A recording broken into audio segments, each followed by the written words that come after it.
Di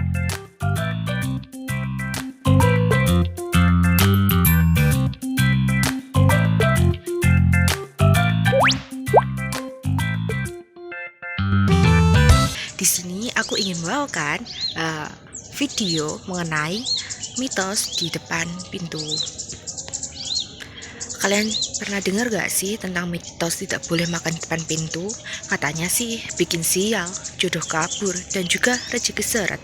Di berbagai daerah di Indonesia, mitos ini masih dipercaya loh, bahkan dianggap sebagai bagian dari kearifan lokal. Tapi, apa sebenarnya makna dibalik mitos ini? Kali ini kita akan telusuri lebih dalam mengenai mitos ini dan kaitannya dengan kearifan lokal. Let's go! Mitos atau myth menurut Harsojo merupakan sistem kepercayaan yang dimiliki oleh suatu kelompok manusia. Sistem kepercayaan ini didasarkan pada cerita-cerita suci yang berkaitan dengan masa lalu, diwariskan secara turun-temurun dan diyakini kebenarannya oleh masyarakat. Di Indonesia sendiri terdapat banyak sekali mitos, salah satunya adalah mitos tidak boleh makan di depan pintu. Mitos ini telah diyakini oleh masyarakat Jawa sejak zaman nenek moyang. Budaya Jawa yang telah mengalami akulturasi dengan berbagai budaya seperti dinamisme, animisme, Hindu-Buddha, dan juga Islam telah menjadikan mitos ini sebagai bagian dari kepercayaan dan tradisi mereka. Di daerah Tuban sendiri, mitos ini masih dipegang teguh oleh sebagian masyarakat seperti yang diungkapkan oleh Ibu Mustafa dan Ibu Tasrifah. Mereka percaya bahwa makan di depan pintu dapat mendatangkan sengkala atau hal buruk. Hal ini menunjukkan bahwa mitos tersebut memiliki makna etika yang mendalam bagi masyarakat. Pandangan masyarakat Tuban mengenai mitos ini sejalan dengan konsep kearifan lokal seperti yang dikemukakan oleh Eswarsi. Kearifan lokal merupakan kebijaksanaan manusia yang bersandar pada filosofi nilai-nilai, etika, cara-cara, dan perilaku yang melembaga secara tradisional. Pongpit dan Antaswan juga menyatakan bahwa kearifan lokal merupakan pengetahuan yang berdasarkan pengalaman masyarakat turun-temurun antar generasi. Dengan demikian, mitos tidak boleh makan di depan pintu merefleksikan nilai-nilai etika dan pengetahuan tradisional yang diwariskan secara turun-temurun oleh masyarakat. Mitos tidak boleh makan di depan pintu memiliki berbagai alasan yang dipercaya oleh masyarakat. Menurut Ibu Siti Nurul Khotimah dari Lasari, makan di depan pintu dapat menyebabkan kesulitan mendapatkan jodoh bagi perempuan lajang dan mempersulit proses persalinan bagi wanita hamil. Ibu Sukasno dari Bungking juga memperkuat alasan tersebut dengan menyatakan bahwa makan di depan pintu dapat menyebabkan bayi sulit dilahirkan. Alasan pamali ini itu diterapkan itu kenapa? Karena kalau orang yang masih jomblo adalah perawan atau jajakan, kalau mau dapat jodoh nanti bolak-balik nggak jadi. Terus kalau orang hamil itu katanya kalau mau melahirkan sulit. Meskipun demikian, mitos ini dapat dibantah secara rasional.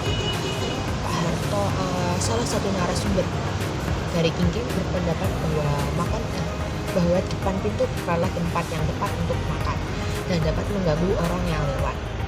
Pak masih kecil itu sudah dikasih tahu kakek. Pertama, di depan pintu itu bukan tempatnya untuk makan. Kedua, kalau ada orang lewat, yang lewat ya sungkan, ada orang makan. Ketiga, kalau ada anak kecil main-main lari-lari, seumpama kesenggol makanan kamu kan nggak jadi makan. Alasan ini menunjukkan bahwa mitos tersebut mungkin muncul dari pertimbangan praktis dan etika, bukan dari kekuatan mistis atau hal-hal magis lainnya. Mitos tidak boleh makan depan pintu merupakan bentuk kearifan lokal dalam bentuk tidak berwujud yang diwariskan secara lisan dari generasi ke generasi lainnya. Namun, karena beragamnya alasan dan penafsiran, tidak semua masyarakat mempercayai mitos ini. mitos tidak boleh makan depan pintu sering dikaitkan dengan perempuan dan dianggap sebagai pantangan yang dijaga ketat oleh orang tua dan orang yang dituakan. Namun, berdasarkan data dari beberapa narasumber, mitos ini ternyata tidak hanya berlaku untuk perempuan saja, akan tapi juga untuk laki-laki. Pak Harto dari Kampung berpendapat bahwa makan di depan pintu itu kurang sopan di mata umum, baik itu perempuan maupun laki-laki. Pendapat ini juga diperkuat oleh Ibu Syifa dari Lasari yang juga menyatakan bahwa larangan ini berlaku untuk semua orang. Meskipun demikian, ada juga yang berpendapat bahwa mitos ini itu dikhususkan untuk perempuan karena memiliki tanggung jawab mengandung dan melahirkan. Seperti yang diungkapkan oleh Ibu Teh Srifah dari Lasari. Mitos tidak boleh makan depan pintu menunjukkan karakteristik kearifan lokal seperti yang dikemukakan oleh Pompit dan Natasuan. Mitos ini memasukkan nilai-nilai etika dan moral yang mengajarkan tentang kesopanan sesuai dengan nilai-nilai etika orang Jawa. Mitos ini juga diwariskan secara turun-temurun oleh anggota masyarakat yang lebih tua, seperti orang tua dan lansia di daerah Kingking dan Matsari. Meskipun ada perbedaan penafsiran mengenai kelayakan mitos ini bagi laki-laki dan perempuan, mitos ini tetap menjadi bagian dari kearifan lokal yang mencerminkan nilai-nilai dan kepercayaan yang dipegang teguh oleh masyarakat. Mitos tidak boleh makan di depan pintu merupakan cerminan nilai kesopanan yang dijunjung tinggi oleh masyarakat Jawa. Mitos ini memiliki pengaruh besar terutama bagi perempuan dan masih dipegang teguh oleh masyarakat di daerah Kingking dan Natsari. Secara tidak langsung, mitos ini melatih kedisiplinan dan kesopanan masyarakat. Meskipun mitos ini tidak memiliki dasar ilmiah, mitos ini memiliki manfaat dalam menjaga kebiasaan buruk diturunkan ke generasi berikutnya. Makan di depan pintu dianggap kurang sopan dan tidak etis sehingga orang tua zaman dulu menekankan pentingnya melestarikan mitos ini. Namun di zaman modern ini, banyak sekali masyarakat yang tidak lagi mempercayai mitos ini. Mitos ini berfungsi sebagai petua untuk bersikap sopan dan santun dalam berperilaku.